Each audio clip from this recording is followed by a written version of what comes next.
Today I'm going to talk about my bank, what impact it has on the environment, and if there's a better alternative out there. I've been with Barclays for about a decade now, and to be honest, I haven't given much thought to them. As long as my wages went in and my bills came out, I presumed they were doing their job. And they were, for me. What I really failed to take into account was a bigger and more important job they were doing while they were doing mine, which was using my wages and my savings to generate profits for their shareholders. Now, finding out that my bank was looking to turn a profit wasn't surprising.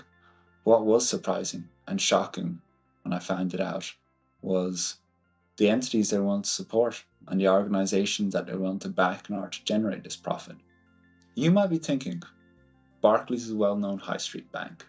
They have a long history and are subject to rigorous financial oversight, and that there's a certain standard to which their business activities have to achieve. Well, let me list out some of the more noteworthy business activities that they've been involved with in the last 10 years or so, and you can make up your own mind on that.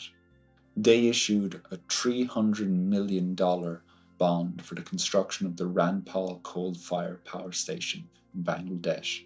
This directly threatens the world's largest mangrove forest, along with the health of the local population.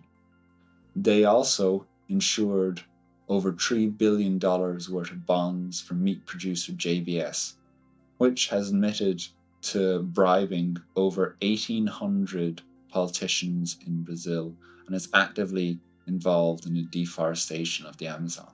They hold investments of $6 billion with companies engaged in the manufacture of nuclear weapons.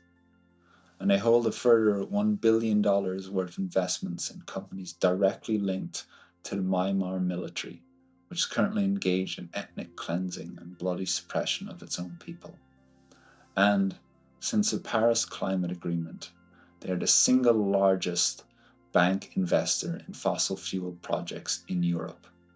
Aside from their business activities, they have also received a fine of almost $500 million in 2012 for manipulating key market interest rates, and then a further fine of almost $2.5 billion this time for manipulating foreign exchange rates in 2015.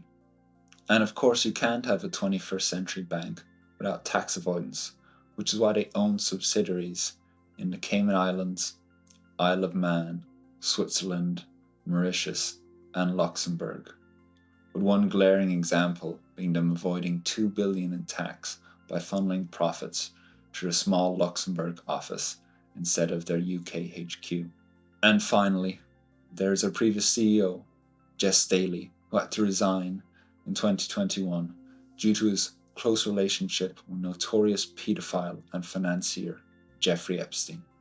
This is the kind of business activities that they like to engage with because they generate profits. I never knew about this because I never bothered to look. I also didn't know about shareholders and activist groups that have made repeated requests of the board to change this. And you can see what impact that those requests have had by their belated introduction in 2020 of a net zero pledge, the very same year that they increased funding for fossil fuel projects by $200 million. And that is why I'm changing my bank.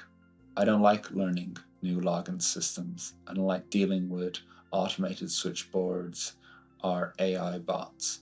But the bottom line is, who you bank with is really important. Banks fund businesses.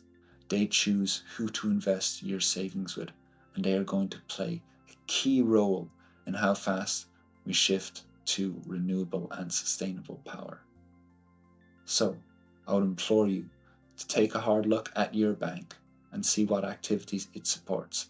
And if you don't like them, then look to change. There's plenty of comparison websites out there. I use Ethical Consumer, Green Eco Friend, Your Money, and Moral Fibers. The most impressive bank across the board appears to be Triodos, who leads the results across multiple sites. However, I decided to go to building society instead of a bank. I really like the idea of being part of an organization where its members are its owners. That way I don't need to worry about a hedge fund coming in and taking it over when it's looking to green its portfolio. They have a simple function. to lend money to people who are looking to get a home, and to provide banking services for its members. I decided to go with Nationwide. They have a number of branches local to me. They offer credit card facilities. They're a living wage employer. They feature very high on the ethical review sites. And they also have a promotional offer where you get £200 if you move your current account over to them, which is nice.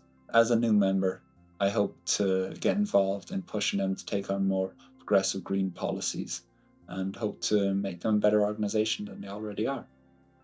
So that's it for me. Thanks for stopping by, and good luck on your journey.